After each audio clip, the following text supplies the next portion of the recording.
Olá, sexto ano, tudo bem com vocês? Espero que estejam todos bem, espero que estejam aprendendo, estudando bastante. Hoje a nossa aula é assunto novo, tá? Aula relativa ao dia 21 de agosto e nós vamos ver frações. Você pode acompanhar essa aula a partir da página 29. E aí na página 29 tem esse textinho bem simpático a respeito de música. Vamos ler, acompanhe. Todo mundo gosta de algum tipo de música. Alguns gostam tanto que resolvem aprender a tocar um instrumento musical. Para saber como executar certa música, os instrumentistas usam as partituras. E numa partitura é possível encontrar todas as notas musicais e o tempo em que são tocadas, além de sinais, as pausas, que são os momentos de silêncio. Cada nota representa um som e observe que em uma partitura há um grupo de linhas chamada de pauta e a posição das bolinhas na pauta indica quais são as notas a serem tocadas. Veja a seguir a partitura da canção Parabéns a Você. Então aqui a gente tem a partitura de Parabéns a Você e nela as pautas, as notas, como aparecem, como elas surgem. E observe que a pauta está dividida em espaços mais ou menos do mesmo tamanho. Elas servem para marcar o tempo de execução das notas. Então a gente separa ali, ó, é isso aqui que ele se refere. E a outro semelhante. E o intervalo de tempo que pode se demorar 1 ou mais segundos, dependendo da música. O instrumentista executa as notas indicadas na partitura. Tem que ter uma boa noção de tempo. E aqui uma tabela seguinte, acompanhando, igual a que tem no seu livro. Então, para indicar a duração do som, as notas têm 7 formas diferentes. Então, ali a gente tem uma coluna com os nomes das formas, a outra coluna com a forma e a última coluna a fração de tempo, que a nota representa em sua duração. Então, voltando lá no nome da forma, a semibreve, que é aquela bolinha aberta, ela equivale a 1. O quê? Um tempo. O tempo que for a base para a música. A mínima, meio. Então é metade desse tempo. A semínima, 1/4 desse mesmo tempo. A colcheia, 1/8. A semicolcheia, 1/16. A fusa, 1/32. E a semifusa, 1/64. É muito rápida. Mas, independente disso, é assim que é separada a temporização da entrada das notas, dependendo da forma que ela foi colocada na partitura. E indo ali para a página 31, ele pede para você observar as formas e as frações relacionadas ao tempo de duração. E para responder as perguntas, então vou trazer de volta aquela tabelinha, tá aí para você ver. E na primeira ele pergunta quantas colcheias cabem em um espaço de tempo. Então as colcheias, elas são 1/8, Tá ali, ó, colcheia 1/8, 1/8 do tempo. Quer dizer que se você dividir o tempo em 8 partes, a colcheia ocupa uma. E sobram 7. Porém, as outras 7 podem ser preenchidas com outras colcheias. Logo, são 8. 8 colcheias cabem em um tempo, em um espaço de tempo. Na letra B, quantas semicolcheias cabem em um espaço de tempo? A semicolcheia já é menor que a colcheia, já é metade da colcheia. Então, onde cabe uma colcheia, cabem 2 colcheias. E se em um espaço de tempo cabem 8, vai caber o dobro de semicolcheias, vai caber 16. Letra C. Uma semínima equivale a quantas colcheias? A semínima, ela é 1/4 do tempo. A colcheia, ela é 1/8 do tempo. Então, se você olhar lá para a semínima e olhar para a colcheia, vai ver que 2 colcheias cabem no espaço da semínima, né? 2 colcheias, 2 colcheias cabem no espaço da semínima. Exatamente isso.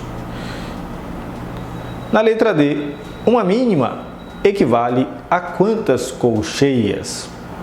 Então, a mínima ela é metade do tempo e a colcheia é 1/8. Então, você vai lá para a colcheia, vê que a colcheia cabe em 2 semínimas e 2 semínimas cabem na mínima. Logo, as 2 semínimas podem equivaler a 4 colcheias e as 4 colcheias cabem na mínima. Resposta da letra D, 4. Uma mínima equivale a 4 colcheias. Espero que você tenha acompanhado. Qualquer coisa, dá uma olhada no seu livro aí. Usa uma régua se precisar. Você vai observar que essas são as respostas corretas, tá bom? Continuando, na página seguinte, ele fala de frações e agora a gente vai determinar a nomenclatura dela, não é? Em uma fração, o número que fica embaixo do traço é o denominador, o qual indica em quantas partes iguais o todo foi dividido. Por isso é sempre diferente de zero, porque não existe divisão por zero. O número que fica acima do numerador, o qual indica quantas partes são consideradas. Observe o exemplo. O tempo de duração de uma colcheia é 1/8 do tempo de duração da semibreve. Isso significa que o tempo de duração da semibreve foi dividido em 8 partes iguais e que se considerou uma dessas partes. Então ali, 1/8, o 1 é numerador, o 8 é denominador. E em seguida essas formas geométricas aí, que no seu livro tem umas mais aí. Separei essas 3, são bem interessantes. A primeira forma, ela tem 6 triângulos, basta contar, todos os 6 triângulos idênticos. Pintado de verde, há 2 triângulos. A fração que representa 2/6, tá bom? Então foi dividido, a forma está dividida em 6 partes iguais, 6 triângulos, e foi considerado apenas 2. 2 é o numerador, 6 o denominador. Na imagem seguinte, nós temos 3 partes e apenas uma considerada. Então, 1/3. Dividiu em 3, denominador, considerou apenas uma que está pintada, 1. E a última imagem é um octógono, contém 8 triângulos iguais, todos eles pavimentando um plano e fechando ali, né, dando uma volta de 360 graus. O octógono tem 8 partes e consideramos 3. A fração que representa 3/8, tá bom? E agora vamos a exercícios. Então, os exercícios que eu peço para vocês depois disso é o exercício da página 33, entre 1 e 3. É pouquinha coisa, é facinho, não se estressem, só pensem, tá? Precisar, volta no início do livro, acompanha com essa aula que você acabou de ver e aplique esse conhecimento. 6º ano, agradeço a sua participação e até a próxima aula.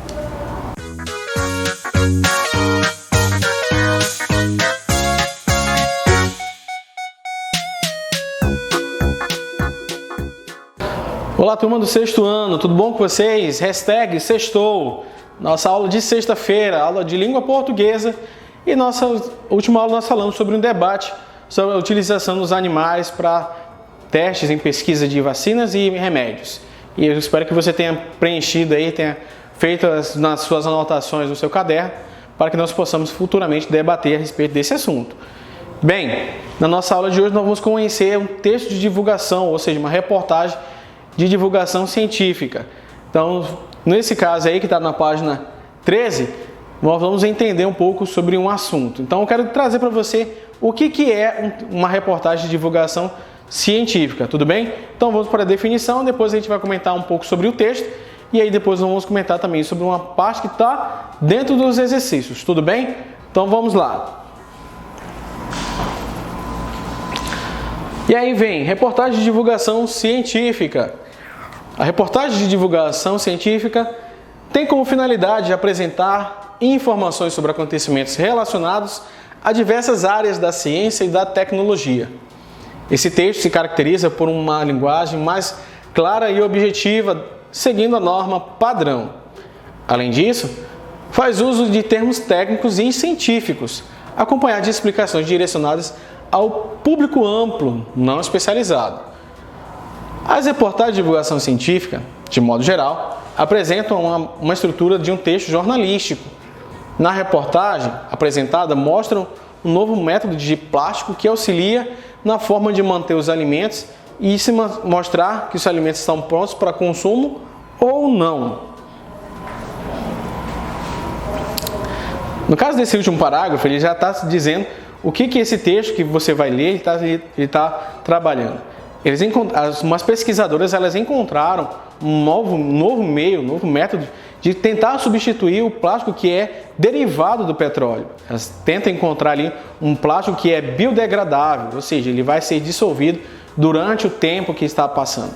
E também, nesse mesmo texto, ele fala também sobre que esse plástico ele vai informar, no caso, a pessoa, o consumidor, se o alimento está próprio, se o alimento que ele está ali guardado, se ele está pronto para consumo ou se ele já não presta mais. Então, no caso, o que a reportagem de divulgação científica ela faz? Ela traz uma linguagem, sim, técnica, mas trazendo uma forma muito mais clara para que o leitor possa compreender do que está se tratando. Então, ou seja, tanto a reportagem como o texto de divulgação científica, eles têm esse mesmo fundamento. Mostrar ao leitor que às vezes não compreende do determinado assunto ou daquilo que está sendo tratado, de uma forma para que ele possa entender do assunto. É lógico, terá assim, questões específicas, como nós vimos aqui, uma linguagem mais específica, mas ela sempre vai explicar do que está se tratando aquilo. Pode ter até as palavras normalmente que nós não compreendemos, vamos supor, de questão de espécies, né? Vamos supor, a pessoa coloca lá, um mosquito da dengue, por exemplo, o Aedes aegypti, está ali uma linguagem científica, mas todos nós sabemos que seria um mosquito da dengue. Então, pode-se ter também nas reportagens de divulgação científica. E no caso, ela vai estar também voltada para a questão jornalística, mas como eu sempre estou falando, ela vai mostrar de uma forma clara e objetiva, mostrando ao seu leitor ou ao seu ouvinte, vamos dizer assim, que ele possa compreender do que está se tratando, do que é retratado a respeito do que está dizendo. Então, no caso, nesse texto fala sobre essa questão do plástico, ela mostra os benefícios que esse plástico faz, e ela mostra com uma forma do que ele é, como ele pode ser feito e também da onde ele é derivado. Só que além desse texto, na página 19 tem uma pesquisa para você fazer. Então eu quero que você pare um pouco nessa página 19 e você faça essa pesquisa que está pedindo, tudo bem? Então é essa tarefa que eu quero deixar aqui para vocês. Então faça as atividades que começam a partir da página 15 e vai até a página 21, tudo bem? Então para você ficar aí, vou deixar a mensagem aqui que vem de um autor desconhecido que diz: o ser humano vale mais do que coisas. Então se liga, tá bom? Bom final de semana para você, um abraço virtual e até a próxima. Tchau, tchau.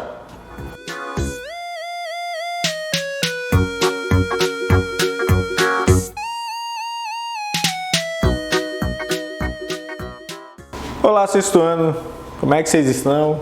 Espero que estejam bem, espero que esteja todo mundo aprendendo bastante. Hoje a aula é de empreendedorismo, não é educação financeira, então pega o livro correto. Aula relativa ao dia 21 de agosto e a gente vai ver etapas do planejamento. Esse é o encontro 9 do livro, está entre as páginas 54 e 55. Se precisar, pause o vídeo e leia a história. E agora a gente vai ver o que foi visto nessa história. Acompanhe aí. Fica compreendido que João Vitor discute com seu amigo sobre seu tempo para completar a corrida e percebem que outros corredores fazem um tempo menor. decidem consultar outra pessoa, o professor Dirceu, que já tinha experiência em corrida, mas deixam claro que João terá que treinar muito. Fica estabelecida a meta de treinar todos os dias até 2 dias antes da competição. Interessante que seja até 2 dias antes da competição. E que a alimentação terá que ser a mais adequada possível. A alimentação tem que ser a mais adequada possível para ele não engordar, para que ele esteja dormindo bem, para que o corpo dele também tenha todos os nutrientes necessários para poder treinar, né? Para poder também fazer a prova. E ele vai treinar até 2 dias antes da prova para ele chegar descansado também, quando for competir, né? Se ele treinar até antes da prova, pode ser que ele esteja bastante fadigado. Felipe reclama sobre seu amigo João não poder ir ao cinema com os outros amigos. Para quem está focado, isso é muito comum. Eles chegam ao entendimento sobre como João deve se dedicar ao treinamento. E João fala sobre como sua mãe o apoia e eles seguem ao encontro do professor Dirceu. Então, pessoal, o João Vitor está treinando bastante. Ele quer vencer a maratoninha a qual ele se inscreveu. Ele quer treinar para isso. Então, isso é planejamento. Ele colocou as etapas do que ele vai fazer. Vai treinar bastante, vai se alimentar bem, vai procurar toda a orientação possível, o apoio do amigo Felipe, né, e o professor Dirceu. Então, gente, na vida é assim. Se você tem um plano, trace pequenas partes desse plano, né, pequenos pontos-chave. Tente alcançar cada um. Quando chegar no ponto essencial, você já estará mais que preparado. E como você está preparado para os exercícios dessa aula, lá nas páginas 54 e 55 tem uns questionamentos semelhantes a esses que o João está passando. Então, acho que você não vai ter dificuldade. Vá lá, responda essas questões. E sexto ano, agradeço sua participação. Até a próxima aula.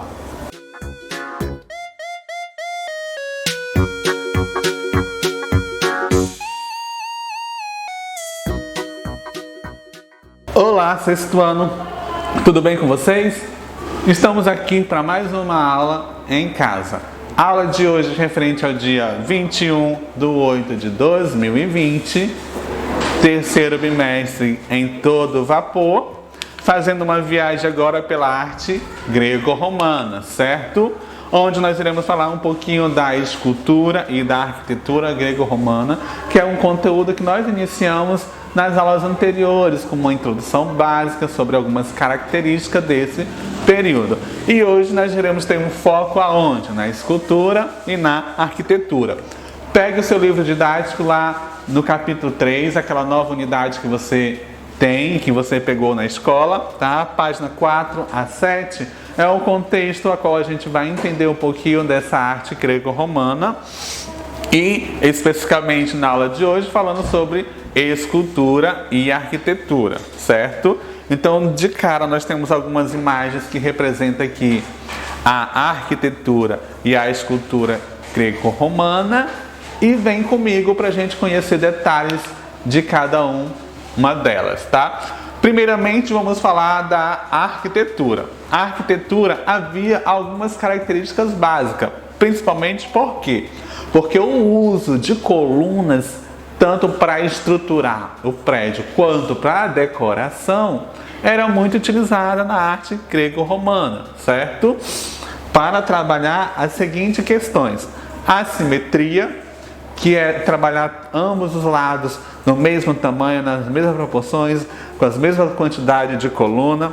A simplicidade, para passar aquela beleza de simplicidade, aquele ar mais exuberante de beleza, mas com um padrão de qualidade muito exemplar. A harmonia entre as colunas, as fachadas, tá? A coloração do prédio e, como eu já tinha dito antes, o uso de colunas. Então vamos falar um pouquinho de colunas. Nós temos a coluna dórico. A coluna dórico é esse primeiro modelo de coluna aqui que nós vamos encontrar muito na construção chamada Paternon. Paternon é essa escultura abaixo, aqui essa primeira imagem, onde você vai observar o uso de várias colunas, tá? Algumas delas a gente entende que é para sustentação do prédio, porém as demais são colunas somente para decoração, para decorar todo o ambiente, para trabalhar também a simetria, porque o distanciamento das colunas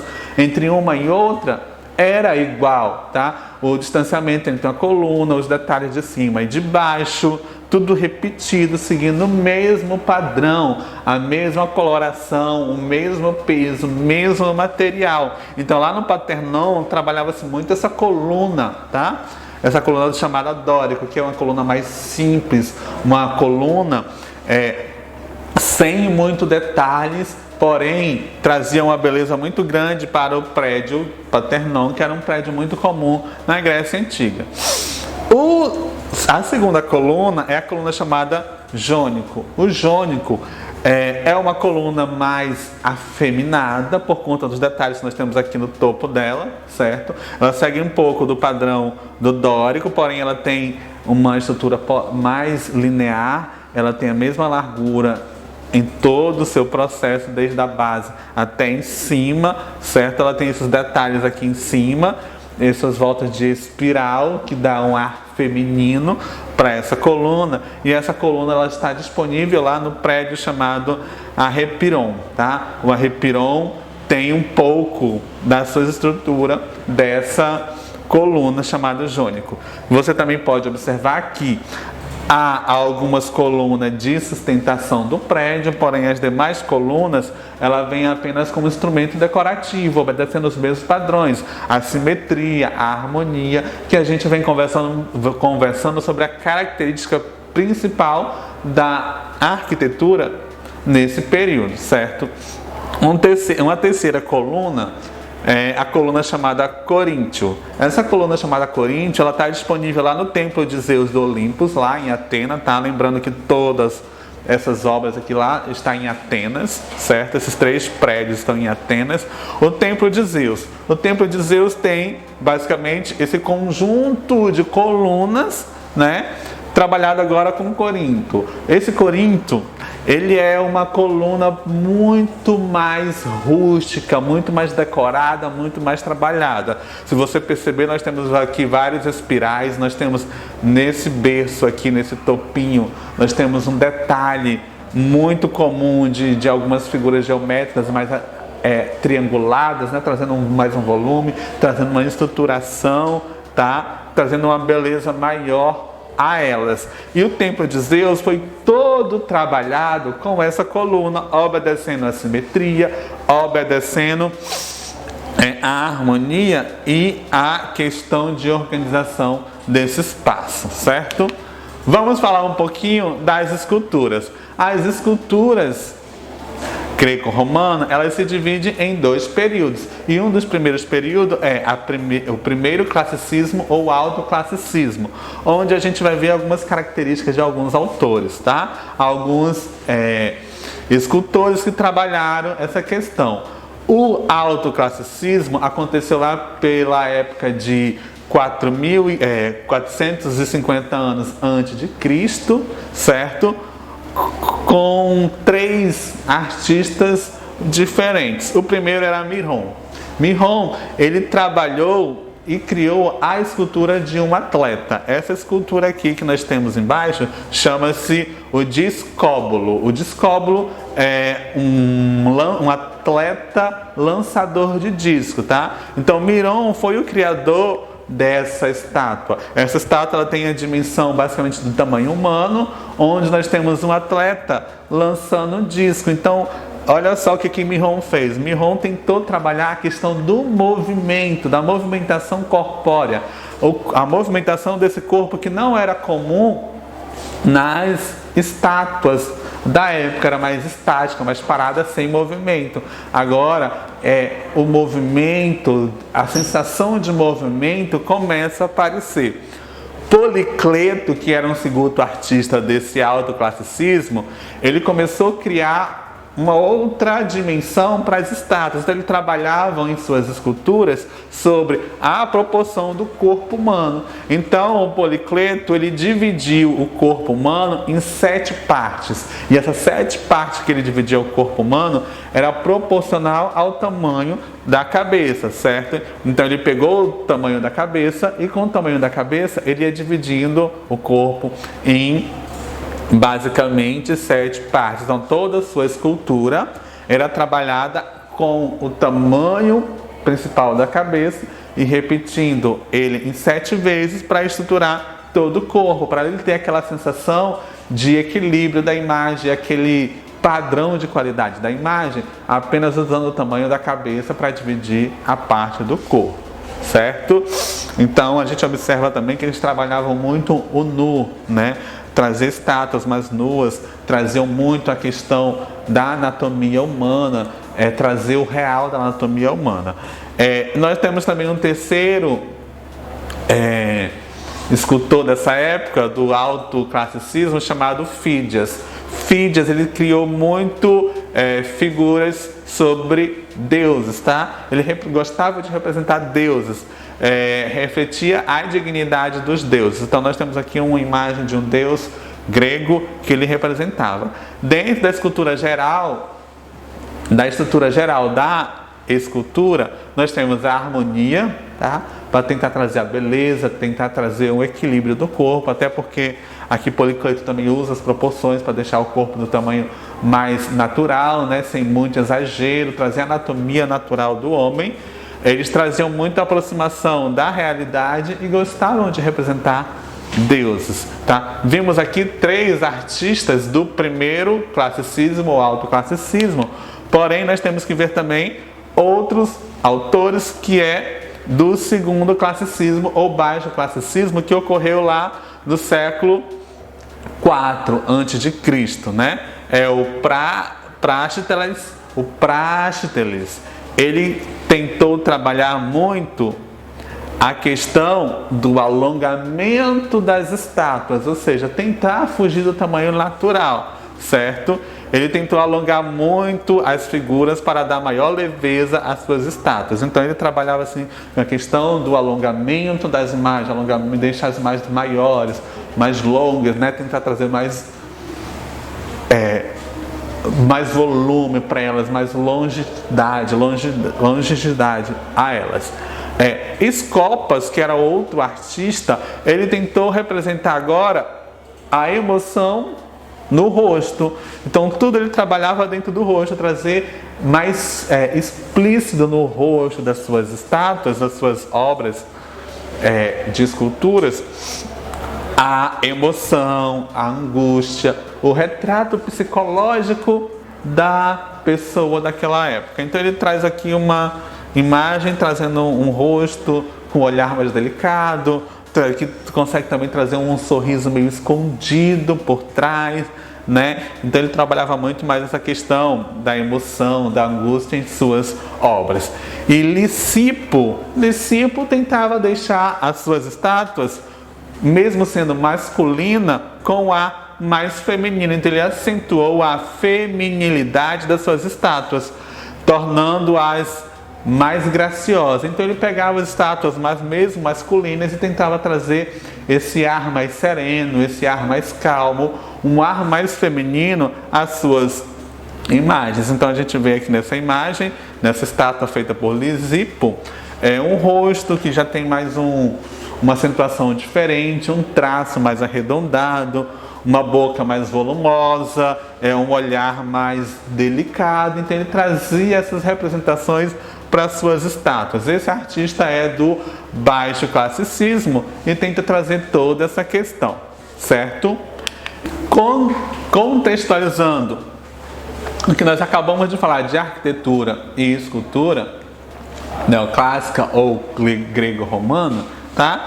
Nós iremos executar a atividade da página 5 e da página 7 do seu livro didático. Então lá na página 5 você vai desenhar ou fotografar aqui na nossa cidade imagens ou construções que traz referência da arquitetura grega. Então você vai dar uma visualizada, dar uma passeada e até mesmo pedir para o papai ou para a mamãe se aqui no nosso município há alguma construção, algum espaço que tenha algumas características que se aproxime da arte grega, que traz influência grega na sua arquitetura, nos seus prédios, nas suas colunas, que traz proximidade da arquitetura grega, ou seja, essas influências da arquitetura grega, você vai tirar foto ou até mesmo desenhar no espaço da página 5 do livro didático de vocês. Aí você vai folhear até chegar na página 7 do seu livro e vai responder a questão 1 e a questão 2 do seu livro, que é uma questão mais pessoal, uma questão que você também vai conseguir responder, tá? Fazendo um pouco da leitura do seu livro didático. Então, essas atividades, página 5 e página 7, para reforçar o nosso conhecimento, o que nós aprendemos na aula de hoje, certo? Então, hoje nós iremos ficar por aqui. Estou ansioso para estar em sala de aula com vocês, para a gente discutir arte, falar sobre arte e fazer arte junto, certo? E estou te esperando também do Plantão Tira Dúvidas para a gente trocar algumas ideias, tirar nossas dúvidas e continuar trabalhando com excelência o nosso terceiro bimestre. Por hoje, vamos ficar por aqui. Beijinhos e abraços e tchau, tchau. Até mais.